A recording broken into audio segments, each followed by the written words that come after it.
The night my daughter-in-law slid a rent agreement across my own kitchen table, my son wouldn't even look me in the eye. "It's only $600 a month, Eleanor," Vanessa said while stirring almond milk into her coffee like she was discussing the weather. I remember staring at the paper so long the words started to blur together, because the house she wanted me to pay rent for was the same house I helped buy after my husband died 12 years ago. And what hurt the most wasn't the money. It was hearing my own son quietly say, "Mom, we all need to contribute now," while Vanessa's mother sat 10 feet away in my living room, wearing a silk robe and watching daytime television like she owned the place. Before I tell you what happened next, if this story speaks to your heart, or if you've ever felt invisible inside your own family, I'd appreciate it if you gently pressed like and subscribed, only if this story truly resonates with you. And please tell me where you're watching from, along with your local time. I always read the comments late at night when I can't sleep, and somehow it reminds me I'm not as alone as I once felt. My name is Eleanor Whitmore. I'm 67 years old, and this is the story of the quiet little conversation that destroyed my family and changed the rest of my life, and the real lesson I learned through all of this. Well, stay with me until the end, because none of them knew the truth about that house. Now let me take you back to where it all began. It was early October in Asheville, North Carolina, and rain tapped softly against the kitchen windows that morning while I stood barefoot on cold hardwood floors making scrambled eggs for my grandson, Caleb. The house smelled like butter and cinnamon oatmeal. I remember thinking how ordinary everything felt just seconds before my entire place in the family shifted.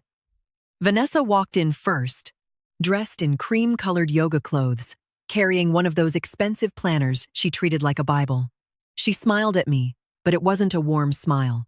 It was the kind people use when they're preparing to ask for something uncomfortable. "Morning, Eleanor," she said lightly. "Can we all sit down for a second?" Daniel came in behind her, holding his laptop under one arm.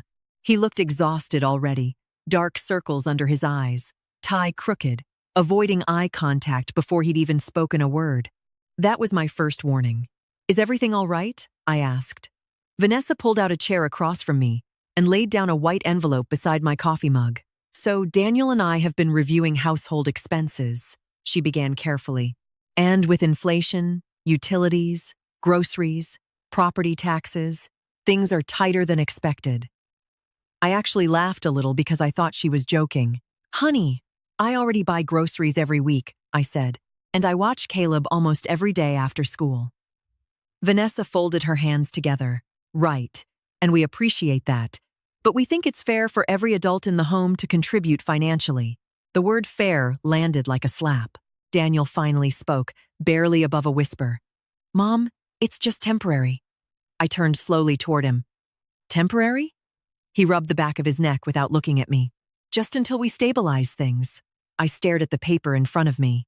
Rent contribution agreement. $600 per month. Due on the 1st. I honestly thought my chest might cave in right there at the kitchen table. Then, from the living room, Judith Parker called out without even bothering to lower the volume on the television. "Vanessa, sweetheart, are we still doing the spa weekend in Charleston next month?" Vanessa smiled toward the living room. "Yes, Mom."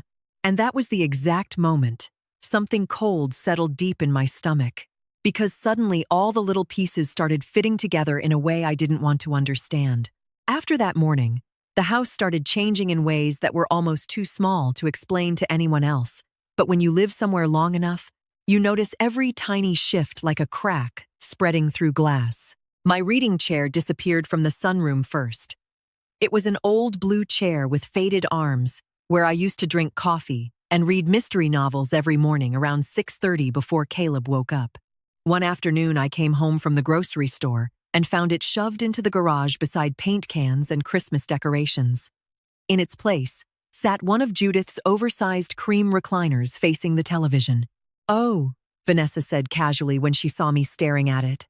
"Mom has back problems, and she needs better support." Judith did not even glance away from her game show. She just lifted her wine glass slightly and said, "This chair is heavenly." I stood there holding 2 bags of groceries cutting into my fingers while rainwater dripped from my coat onto the hardwood floor. Nobody offered to help me. Nobody even noticed I was still standing there. The strange thing about feeling erased is that it rarely happens all at once. It happens inch by inch, Spoon by spoon, room by room. They started calling the upstairs bathroom Judith's bathroom, even though I had used it for years. Vanessa moved my framed family photos from the hallway and replaced them with black and white prints from some expensive home decor store downtown. One evening, I searched nearly 20 minutes for the ceramic bowl my late husband used to keep his car keys in before I found it boxed up in the basement. "We are trying to modernize the space a little," Vanessa explained with a tight smile. The house was starting to feel cluttered. Cluttered. That word sat in my chest all night long. A few days later, I overheard Vanessa talking on the phone while I folded Caleb's laundry at the dining room table. "Honestly," she whispered with a laugh, "sometimes it feels like we have an extra child in the house." I froze with one of Caleb's little dinosaur pajamas still in my hands. She did not know I was there. "Daniel feels guilty," she continued softly, "but eventually Eleanor will probably want her own place anyway." I remember staring down at those tiny green pajamas, wondering when exactly I had become a burden in the home where I cooked dinner 5 nights a week and picked Caleb up from school every afternoon at 3:15 sharp. Daniel started changing too, though more quietly. He stopped knocking before entering my room. He started forwarding me utility breakdowns through email like I was some temporary renter instead of his mother. One night during dinner, Caleb asked if I could still come to his school Christmas program in December. Before I could answer, Vanessa smiled sweetly and said, "Well, honey, Grandma Eleanor might be busy by then. We are still figuring out future arrangements." Future arrangements. I looked at Daniel, waiting for him to say something, anything at all, but he just kept cutting his chicken into tiny pieces without raising his eyes. And somewhere deep inside me, a feeling began growing that I could not shake, because it suddenly felt like they were not simply making room for Judith anymore. It felt like they were quietly preparing the house for a future that did not include me at all. The first time I did not rush to answer them, I surprised even myself. It was a Thursday morning, the kind where the air outside Asheville felt sharp enough to wake you up before coffee. Vanessa was in the kitchen already, scrolling through her phone while Caleb ate cereal at the counter. She looked up at me and said, almost absent-mindedly, "Eleanor, can you pick up Caleb from school today? I have back-to-back showings." Normally, I would have already said yes before she even finished the sentence. That was my role in this house for the past year. Always available, always useful, always adjusting my life around theirs. But that morning, I paused. I stood there holding my mug, watching steam rise, and I felt something unfamiliar settle in my chest. Calm. Not anger, not sadness, just stillness. I took a slow sip of coffee and said, "I cannot today." The words came out steady, almost foreign to my own ears. Vanessa blinked like she had misheard me. "What do you mean you cannot?" she asked. Daniel looked up from his phone at the table, surprised but silent. I glanced at the calendar on the refrigerator, where every square seemed filled with someone else's needs, and said again, softer this time but firmer, "I have an appointment in town." It was not a lie. I had finally scheduled something for myself, a small consultation at the community library about volunteer archiving work, something I had wanted for years but kept postponing because there was always laundry, or groceries, or Caleb. Vanessa tilted her head slightly, her tone shifting. "Well, can you move it? I really need you." That sentence used to be enough to fold me back into place. It used to make me feel necessary. But that morning, I realized something painful. Being needed was not the same as being valued. I shook my head. I already confirmed it. The silence that followed felt heavier than any argument. Caleb looked between us and asked quietly, "Grandma, are you still coming to my school thing next week?" I looked at him, and for the first time, I did not answer immediately out of obligation. I smiled gently and said, "Yes, sweetheart, I will be there." And I meant it. But I also meant something else I had not yet said out loud, that I would start choosing what I could carry again. That afternoon, something unexpected happened. I went to the library downtown for my appointment, a place I had not visited properly in years. The building smelled like old paper and wood polish, and for the first time in a long time, I felt like I was breathing without permission. I met a woman named Clara Bennett, the director of a local historical preservation project. She listened to me talk about my background as a school librarian. about the years I spent organizing archives and helping children find stories in books. When I finished speaking, she leaned back in her chair and said, "We actually need someone like you. Would you consider part-time consulting? It pays $15 per hour and we are flexible with hours." I remember blinking at her, almost not understanding the question at first, because no one had asked me to step into something for myself in so long. "Yes," I said, before fear could interrupt me. Just like that. One word that felt like a door opening. By the time I got home that evening, something inside me had shifted slightly, like a weight I had carried for so long had been set down for a moment. But the house did not feel the same when I walked in. Vanessa was waiting near the staircase, arms crossed, her expression tight. "Where were you?" she asked. Daniel stood behind her, not intervening, just watching. I told her I had been at the library. Her eyes narrowed slightly. "So you are just going to start doing your own thing now?" she said, her voice calm but edged. I did not answer the way I used to. I did not rush to explain or apologize. I simply placed my bag on the counter and said, "I am starting to." That night, I heard them talking in low voices after I went upstairs. Vanessa sounded irritated. Daniel sounded unsure. I could not hear every word, but I heard enough to know I had disrupted something they thought was settled. And as I lay in bed staring at the ceiling, I realized something even more unsettling. They were not just adjusting to my presence anymore. They were starting to notice I might not stay in the place they had quietly assigned me. And somewhere deep in the quiet of that house, without anyone saying it out loud, something was beginning to shift in a direction none of them were prepared for. I should have known that silence inside a house like this is never empty. It only means something is being arranged behind your back. It started with small comments that sounded harmless on the surface, but carried a strange weight when they were repeated by different voices. One evening, Daniel came into the kitchen while I was rinsing dishes and said, without looking at me, "Mom, Vanessa told me you might be considering moving out soon." I stopped mid-motion, water still running over my hands. "I never said that," I replied. He finally looked at me then, confused but firm in a way that did not feel like his own thought. "She said you mentioned it to her, that you were looking for something smaller, more independent." I turned off the faucet slowly.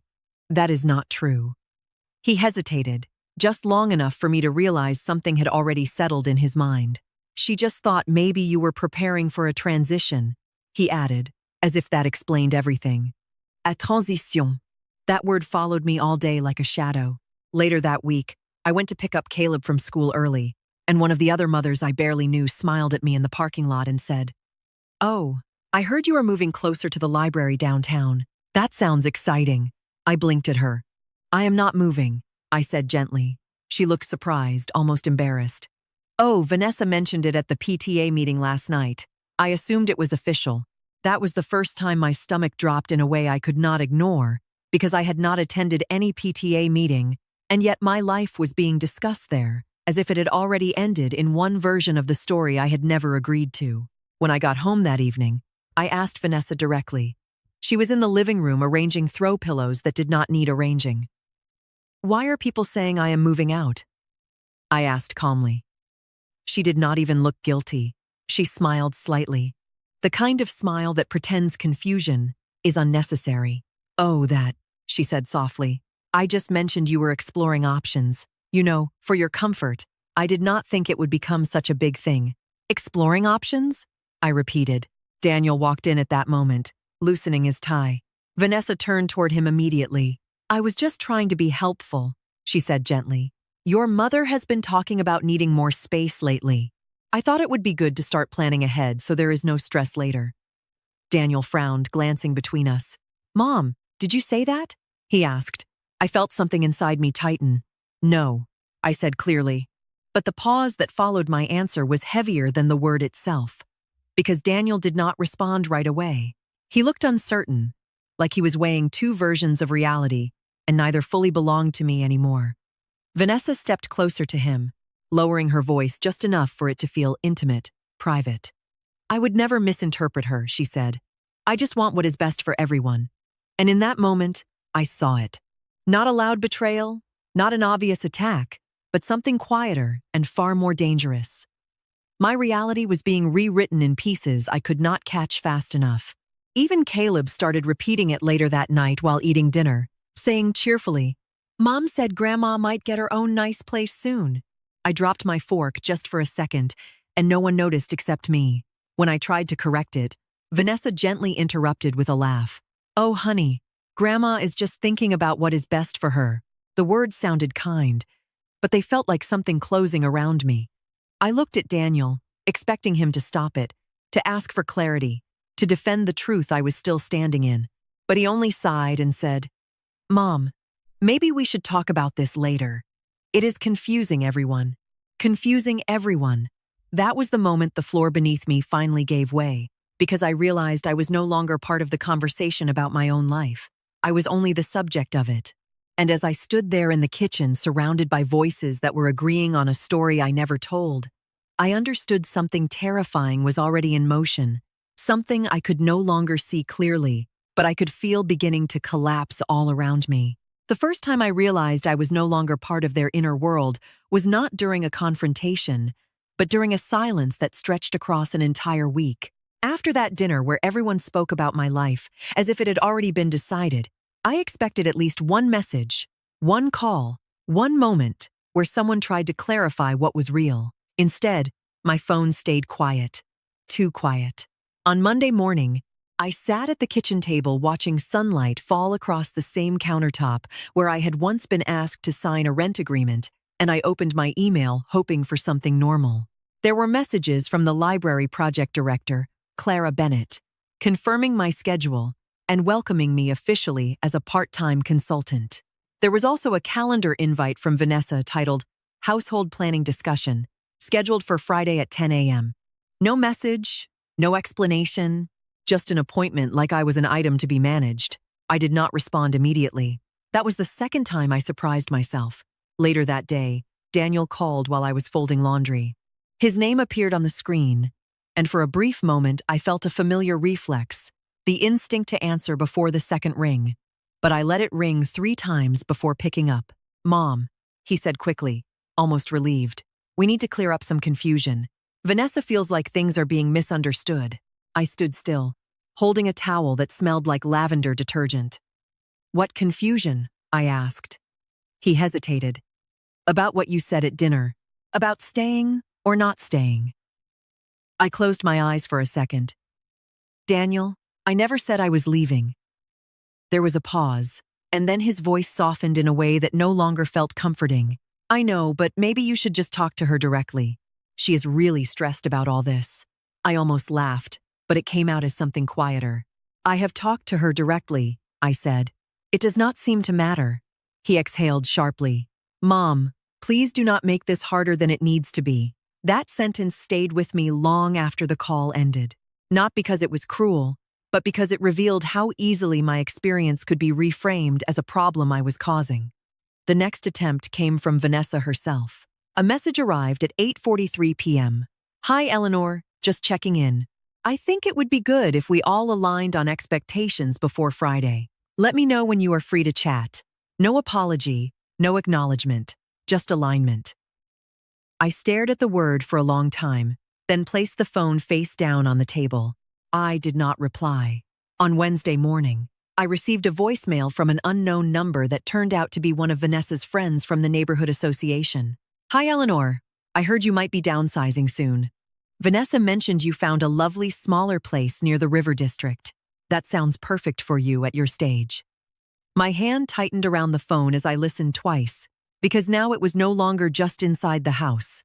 It was outside, spreading through conversations I was not part of, becoming something people repeated as fact. I called Vanessa immediately after that. She answered on the second ring, voice light, almost cheerful. "Eleanor, hi. Why are people saying I am moving?" I asked, my voice steady but lower than I expected. There was a short pause, then she sighed gently like I was the one being difficult. "Oh, that. I just mentioned it as a possibility. People were asking about long-term plans, and I did not want to make things awkward." "It is not a possibility," I said. "It is not true." Another pause, this one longer. "Okay," she said slowly. "But you have been talking about wanting less responsibility lately. I thought I was supporting your wishes." I sat down at the edge of the chair, feeling the room tilt slightly around me. I never said that either.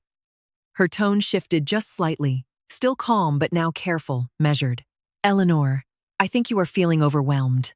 Maybe we should revisit this when you are calmer. And then she ended the call. Not abruptly, not angrily, just decisively, as if the conversation had reached its natural conclusion without my consent. That evening, I tried Daniel again. No answer. I left a voicemail. No reply. I tried once more the next morning. Straight to voicemail. By Friday, I attended the library consultation alone, sitting in a quiet room surrounded by books that did not ask me to explain myself. When I returned home, the house felt different in a way I could not immediately name. It was not louder or emptier. It was simply unfamiliar, like I was no longer calibrated to its rhythm. On the counter was a printed agenda for the household planning discussion.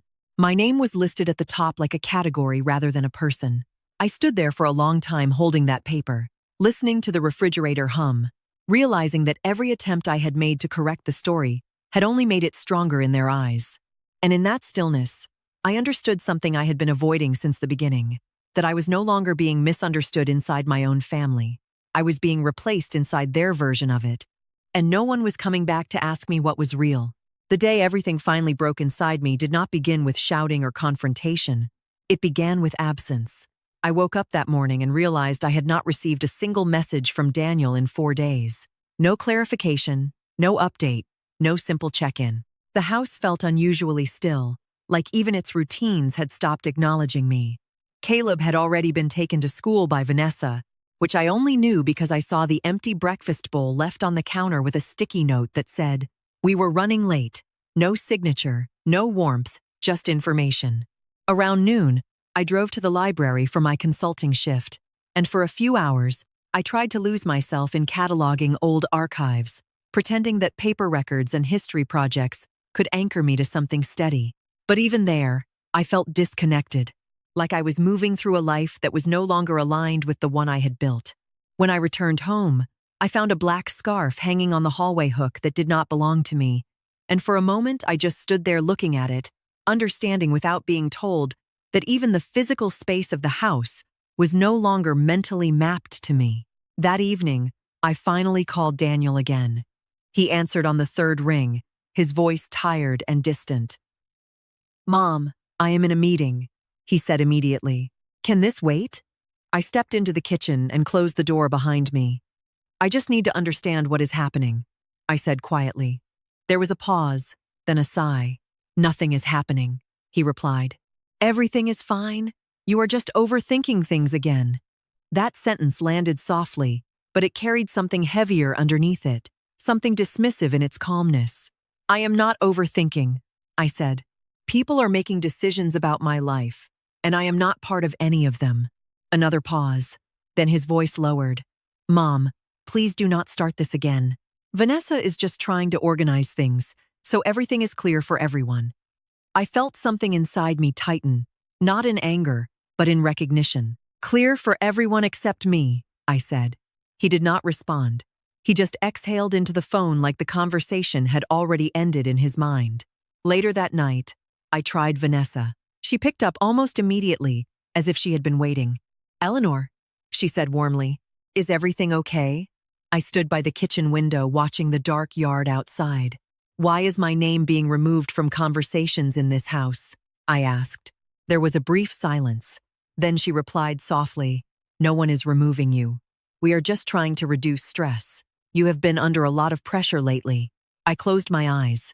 "That is not true," I said, but my voice sounded quieter than I intended. "I am just trying to make things easier for everyone," she continued, gently reinforcing the same narrative, as if repetition could replace reality. After the call ended, I sat at the kitchen table for a long time without moving. The refrigerator hummed. The house creaked occasionally in the way old houses do when they settle into the night. I thought about calling someone else, a friend, a neighbor, anyone who might remind me that I still existed outside of this version of events. But when I scrolled through my contacts, I realized how small my circle had become without me noticing. Even my usual routines had been absorbed into their schedules. The next morning, I received a message from Caleb's school about a family update form that needed to be completed for upcoming events. Under emergency contact, my name was no longer listed first. It was Daniel, then Vanessa, then a blank space that looked like it had been filled and erased. I stared at the screen for a long time before placing the phone face down. That afternoon, I received a voicemail from a number I did not immediately recognize. It was Clara from the library project, asking if I was still planning to attend the community meeting that weekend because my absence had been noted.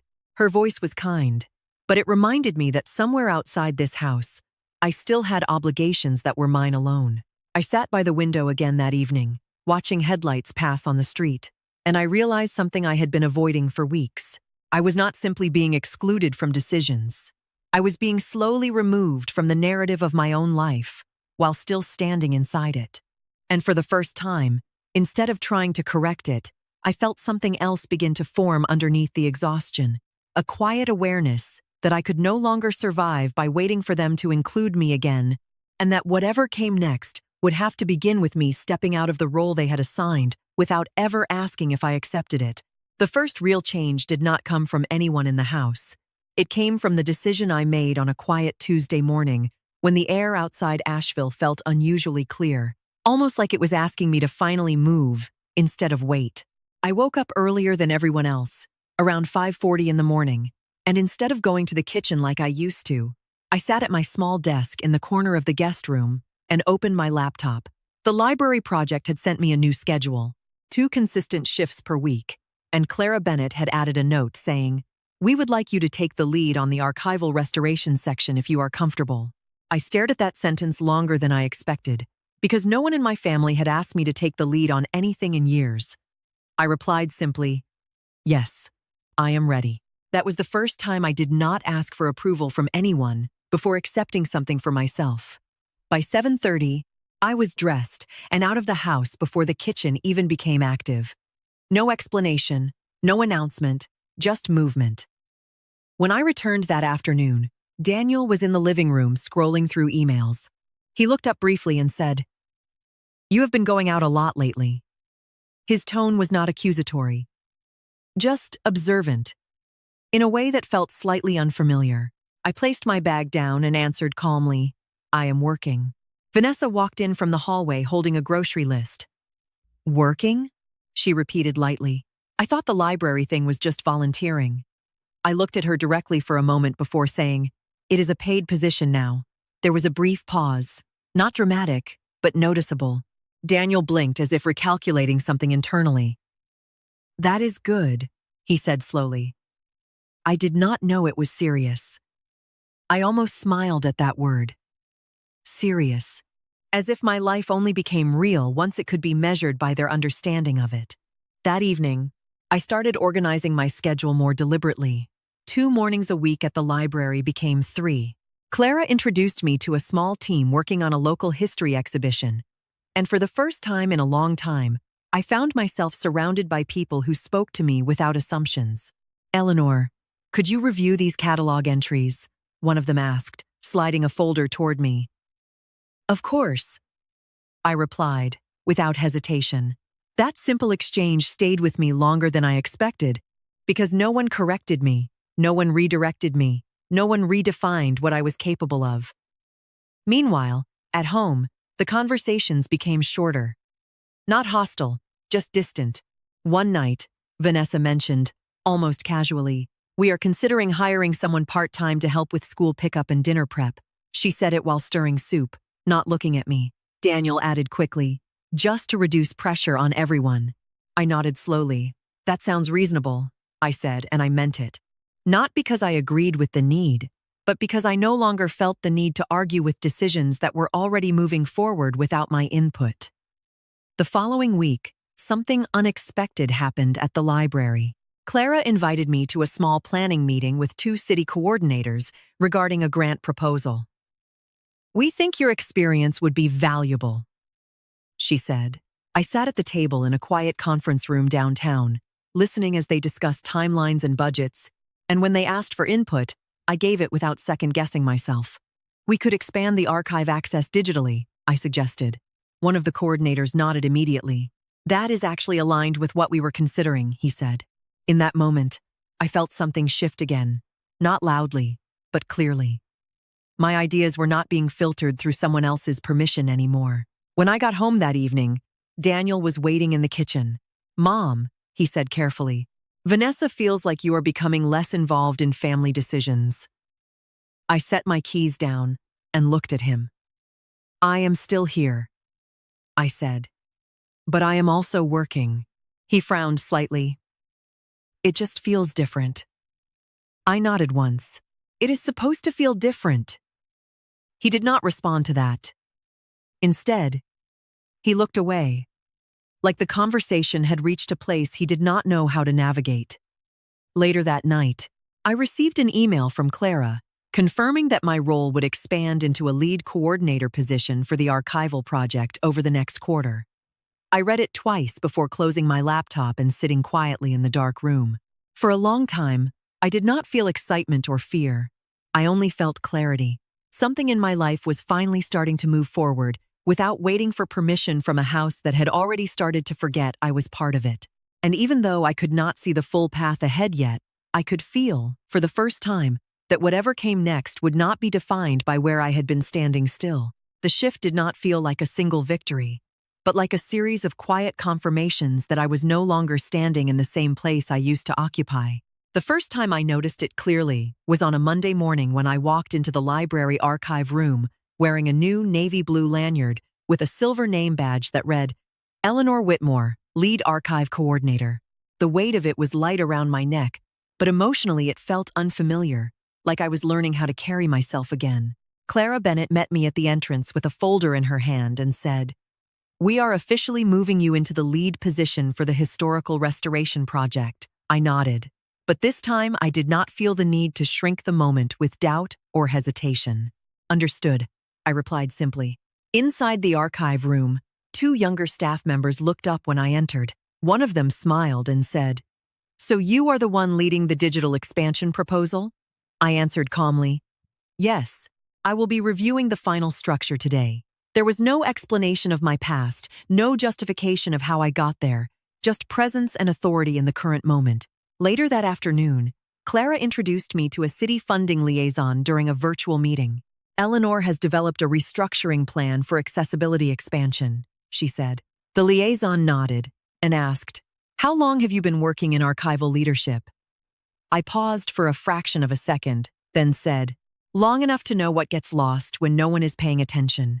Clara glanced at me briefly, almost approvingly, and I realized that my voice was now carrying weight in rooms where I had once only observed quietly from the margins.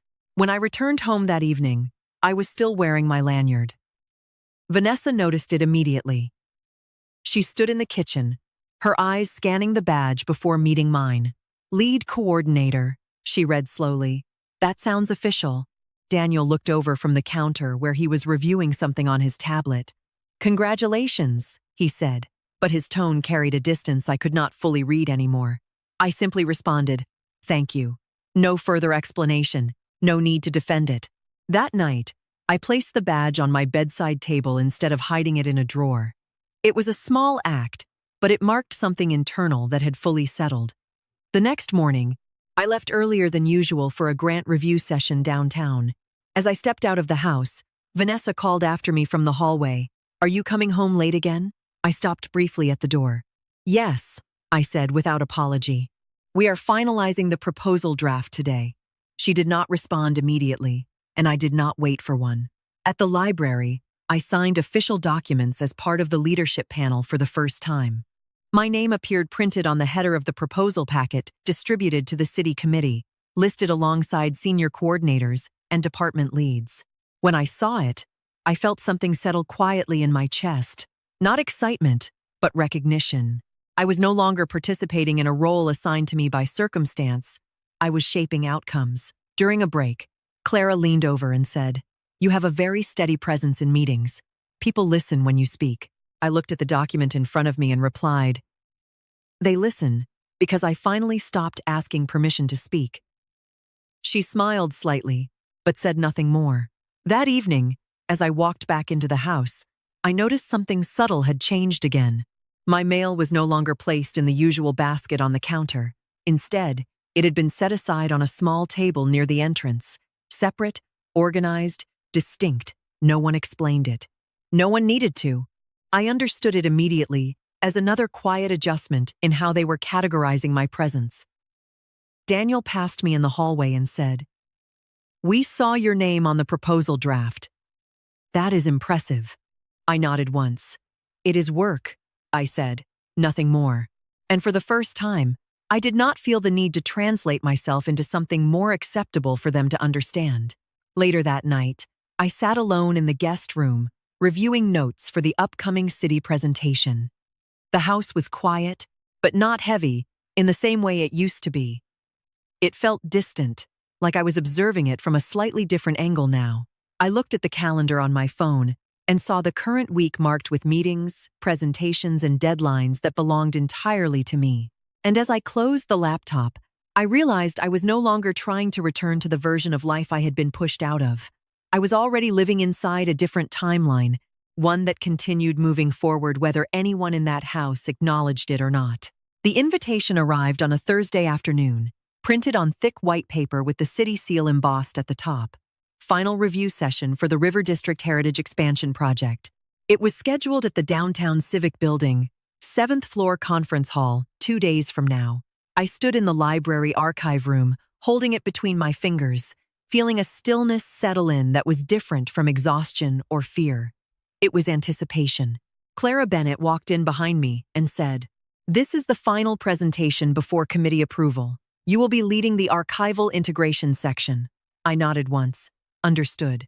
No hesitation, no questioning, just recognition of responsibility. That evening, I prepared alone at the guest room desk, reviewing structured notes, charts, and historical references. The same house that once felt like it absorbed me without acknowledgement now felt distant, like background noise I no longer needed to interpret. When Daniel saw the printed agenda on the kitchen counter later that night, he paused. "City committee presentation?" he asked. I replied, "Yes." Vanessa looked up from her phone slowly. "That sounds important," she said carefully. "It is," I answered simply, and continued walking past them. No explanation followed. No request for approval. On the morning of the presentation, I left the house early, around 6:45. The air was cool, and downtown Asheville was already beginning to wake. Inside the Civic Building, security checked my badge and directed me to the elevator. On the 7th floor, I found Clara already inside the conference room arranging materials. She looked up and said, "You are early," I replied. I wanted to be prepared. The room slowly filled with city officials, project coordinators, and funding representatives. My name was on the agenda slide projected at the front. Lead Archive Integration Coordinator, Eleanor Whitmore. Seeing it there felt different from anything I had experienced before. Not pride exactly, but confirmation of presence. When the presentation began, I spoke calmly, guiding the committee through historical preservation models, access restructuring, and community engagement strategies. Questions came from different sides of the table. "How will this improve public access efficiency?" one coordinator asked. "By reducing fragmented archival systems and centralizing digital access points," I replied. Another asked, "What is the long-term sustainability plan?" I answered without hesitation, referencing structured funding cycles and volunteer integration systems I had helped design. Clara observed quietly beside me, occasionally nodding. After nearly an hour, the lead committee member leaned forward and said, "Your framework is both practical and scalable. We are prepared to move forward, with approval pending final documentation." I simply responded, "I will finalize the required sections by end of week." No celebration, no visible reaction, just completion of process. When the meeting ended, Clara walked beside me in the hallway and said, "They listen to you because you do not over-explain yourself." I looked ahead and replied, "I am no longer trying to be understood by people who already decided not to listen." She did not respond immediately, only nodded slightly as we reached the elevator. Later that afternoon, I returned home carrying the same folder, now heavier in meaning than paper. As I stepped inside, I noticed Vanessa sitting at the dining table with Daniel. The atmosphere felt different, tighter, like they had been waiting. Daniel looked up first. "We need to talk about the presentation," he said. I placed my bag down slowly. "About what specifically?" I asked. Vanessa interjected gently. "We heard it went very well." I nodded. It did. A pause followed. Daniel leaned forward slightly. "Mom, we just want to understand where this is going. The city, the meetings, everything. It feels like you are building something separate." I met his eyes. "I am building something stable," I said. Vanessa folded her hands. "We are not trying to interfere. We just need clarity." That word again. Clarity. As if my life required translation for it to be valid. I opened my mouth to respond, but stopped when Daniel's phone buzzed on the table. He glanced at it, then hesitated. "It is from the Property Records Office," he said quietly. "They want confirmation on historical ownership documentation for the house." Vanessa looked up sharply. "Why would they need that now?" she asked. Daniel frowned, scrolling. "It says it is related to the City Heritage Expansion Review." The room went still, in a way that was different from previous silences. Vanessa turned toward me slowly. "Eleanor," she said carefully, "do you know anything about this?" I looked at the message on the screen from across the table but did not answer immediately. Something in the wording, in the timing, in the connection between the house and the project I was leading, began forming a shape I had not yet spoken out loud. And just as Daniel began to read the email again, I realized the next sentence could change everything they thought they understood about me, about this house, and about who had been standing at the center of it all along. The room did not explode the moment the email was opened. It went quieter than that. Daniel's finger hovered over the screen, scrolling slowly as if reading the same line again could change its meaning. Vanessa stood beside him, unusually still, her earlier composure thinning. The subject line was simple, almost administrative, but the content carried a weight none of them were prepared for. Daniel read it out loud without meaning to, his voice lower than usual. "Historical ownership verification request for River District Heritage Expansion Integration." He stopped there, then looked up at me. "Why is your name on this?" he asked, not accusing, just disoriented. I remained standing by the edge of the table, my hands relaxed at my sides.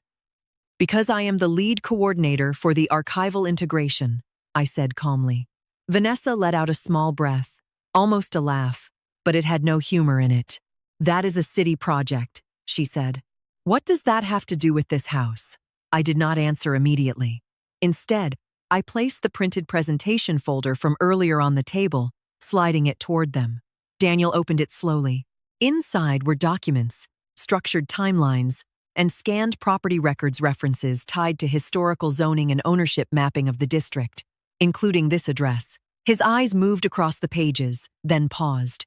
"This house is listed in the archival expansion map," he said quietly, almost to himself.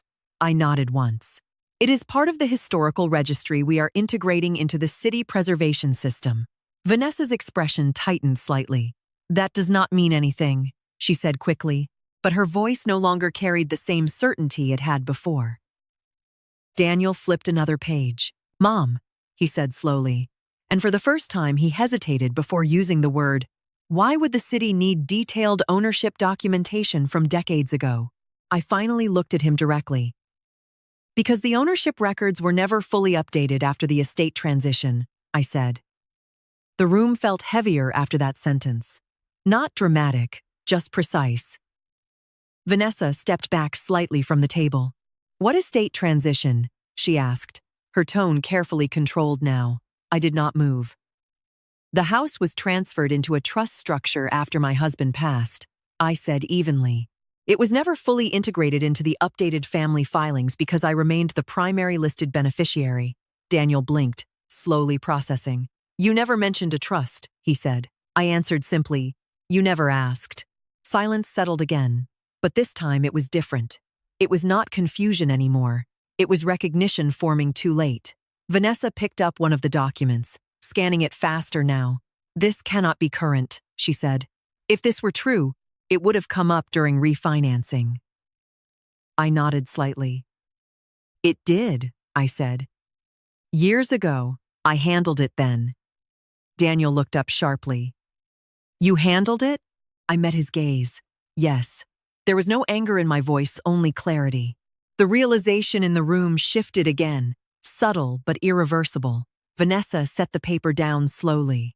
So, the city is verifying ownership because of the Heritage Project, she said carefully, as if testing the words. I replied, they are verifying continuity of ownership tied to historical preservation eligibility. Daniel leaned back slightly in his chair, his expression no longer defensive but unsettled in a different way. And you are part of the team deciding that? He asked. Yes, I said. The word was simple, but it changed the geometry of the room. Vanessa looked at Daniel, then back at me. So you have influence over whether this property is included in the project? She asked slowly. I paused just long enough for the weight of the question to settle. I have input, I said. Not influence over outcome. It was a careful distinction, but enough. Daniel stood up slightly, pushing his chair back an inch. Mom, he said again, but softer now. Why did you not tell us any of this? I looked at him for a long moment before answering. Because until now, it was never relevant to how you saw me. That sentence did not raise my voice. It did not accuse. But it removed every assumption they had been standing on, without realizing it. Vanessa's hands tightened around the edge of the table. We have been making plans based on what we thought we understood, she said carefully. I nodded once. I understand. Daniel's phone buzzed again on the table. He looked at it, then froze.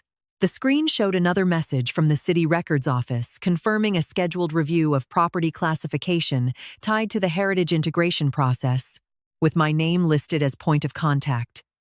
He did not speak immediately. Neither did Vanessa.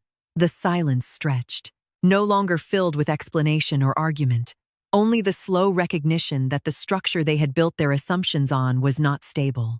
And as Daniel finally set the phone down without looking at me, I could see it in his expression, the realization that the story they had been repeating to themselves about me had already ended somewhere they had not been paying attention to, and they were only now discovering they had been living inside the wrong version of it all along.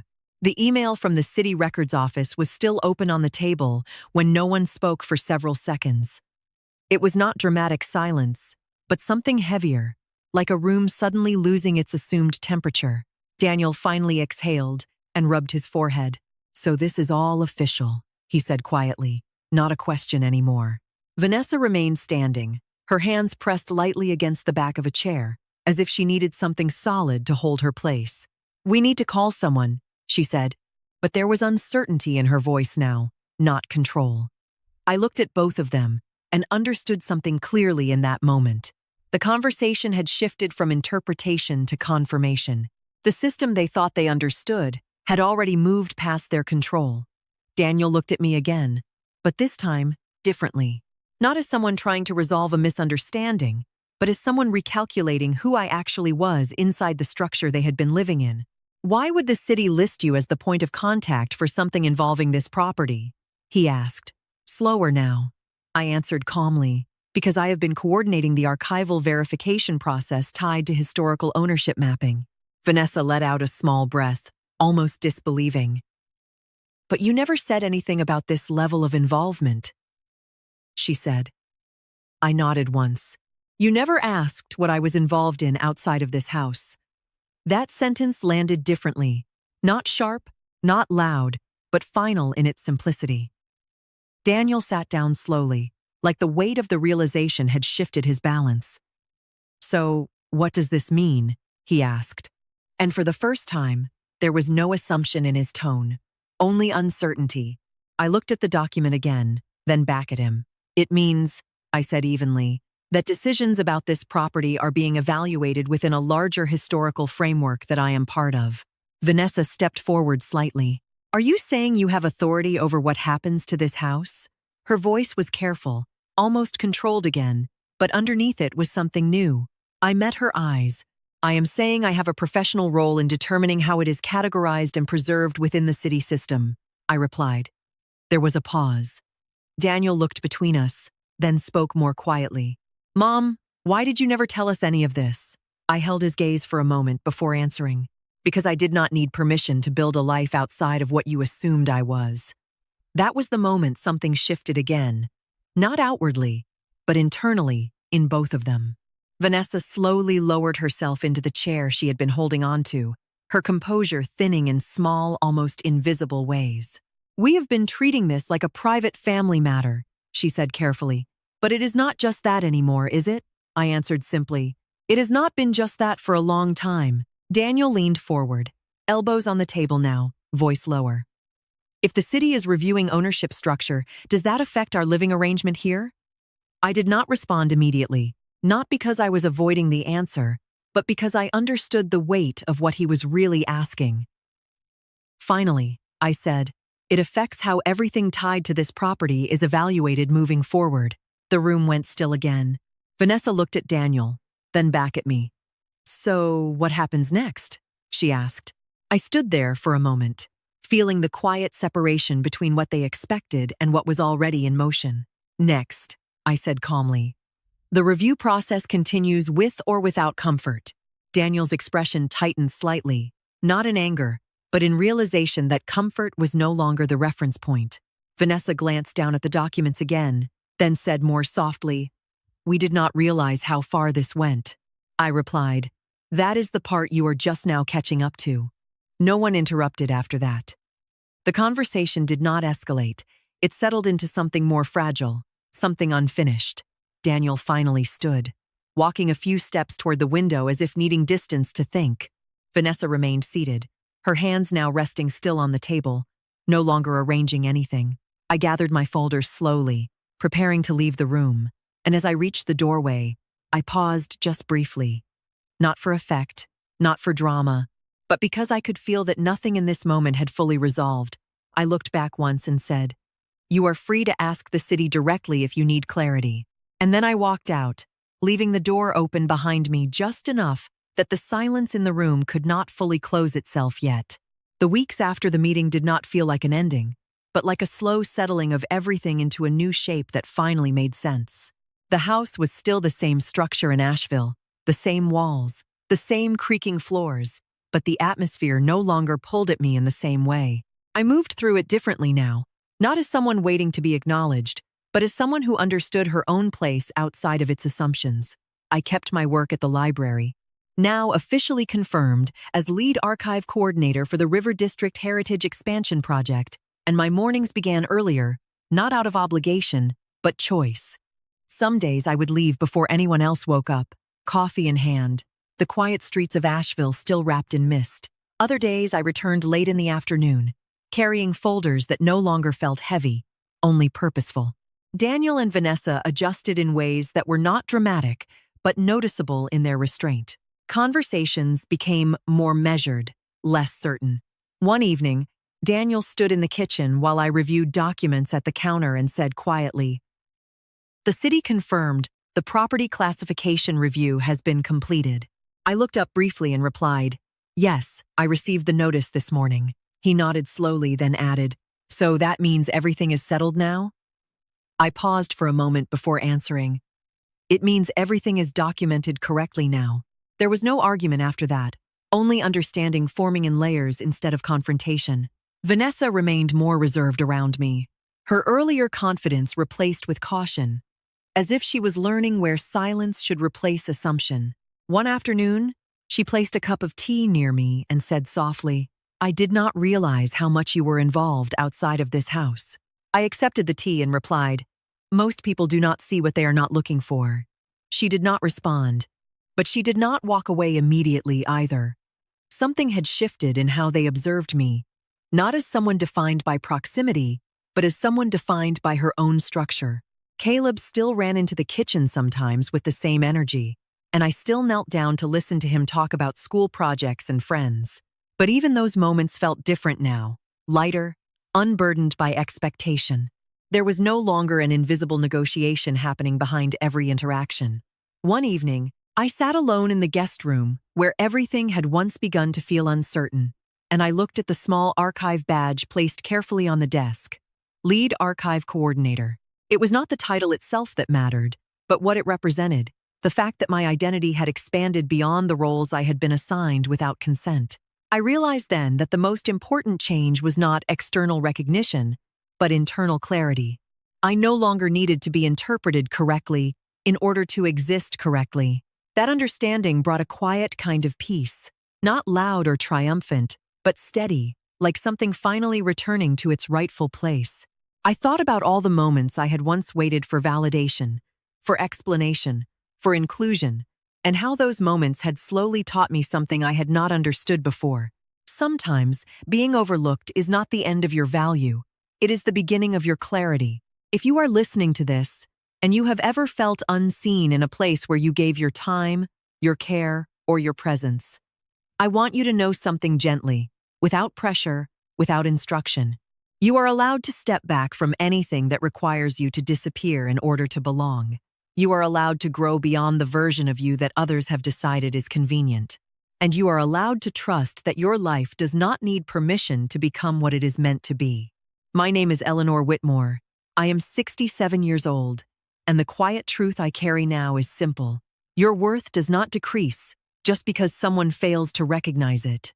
If this story reached you in any way, feel free to share your thoughts in the comments, or simply leave a small note of where you are watching from, because sometimes connection is found in the smallest acknowledgments. And if you wish to continue walking through stories like this, there are more waiting for you in the next moments of this channel, each one carrying its own quiet truth, its own turning point, its own reminder that even in silence, life continues to reshape us in ways we do not always see at first, but eventually come to understand.